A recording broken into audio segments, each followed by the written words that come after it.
Taste the Daily. கிருஷ்ணகிரியில் 18 கிராம மக்கள் இணைந்து நடத்திய எருதாட்டத்தில் காவல்துறை உரிய பாதுகாப்பு ஏற்பாடுகள் செய்யாத காரணத்தால் 10க்கும் மேற்பட்டோர் காயமடைந்தனர். ராயக்கோட்டை மேம்பாலம் அருகே 18 கிராமங்களுக்கு சொந்தமான பிரசித்தி பெற்ற மாரியம்மன் கோயில் உள்ளது. அக்கோயில் மைதானத்தில் பொங்கல் பண்டிகையை ஒட்டி எருதாட்டம் நடைபெற்றது. சுமார் 2000க்கும் மேற்பட்டவர்கள் கண்டுகளித்த இந்த நிகழ்வில் காளைகள் முட்டி 10க்கும் மேற்பட்டோர் காயமடைந்தனர்.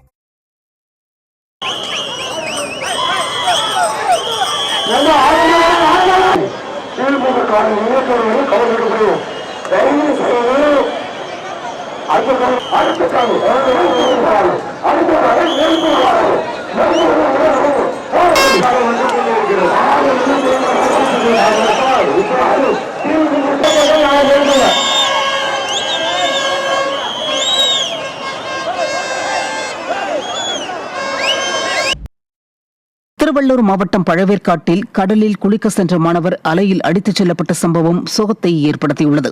தீர்த்தங்கரையாம்பட்டு பகுதியைச் சேர்ந்த 11ஆம் வகுப்பு மாணவரான திலக் பழவேற்காடு கடலில் குளிக்க சென்றபோது கடல் அலையால் இழுத்துச் செல்லப்பட்டு மாயமானார். தகவல் அறிந்து சென்ற போலீசார் கடலோர காவல்படையினருடன் சேர்ந்து மாணவரை தேடும் பணியில் ஈடுபட்டுள்ளனர். தற்போது மாணவர் கடலில் இழுத்துச் செல்லப்படும் வீடியோ வெளியாகி அதிர்ச்சியை ஏற்படுத்தியுள்ளது. போதிய காவலர்கள் ரோந்து பணியில் ஈடுபடாததே இதுபோன்ற அசம்பாவிதம் ஏற்படுவதற்கு காரணம் என பொதுமக்கள் குற்றம் சாட்டுகின்றனர்.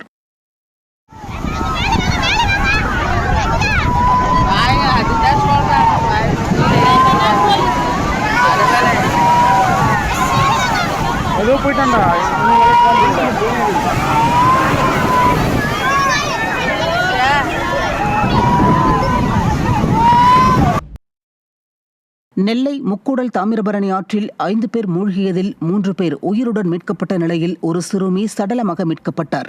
மற்றொரு சிறுமியை தேடும் பணி நடைபெற்று வருகிறது. தூத்துக்குடி மாவட்டத்தைச் சேர்ந்த நாக அர்ஜுனன் மகள் வைஷ்ணவி, ஐயப்பன் மகள் மாரி அனுஷியா உள்ளிட்ட 15 பேர் ஆற்றில் குளிக்க சென்றுள்ளனர்.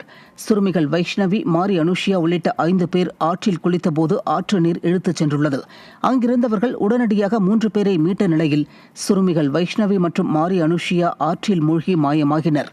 தேடுதலில் ஈடுபட்ட தீயணைப்புத் துறையினர் தன்னார்வலர்கள் உதவியுடன் சிறுமி வைஷ்ணவியை சடலமாக மீட்டனர். மாரி அனுஷியாவை தேடும் பணி நடைபெற்று வருகிறது.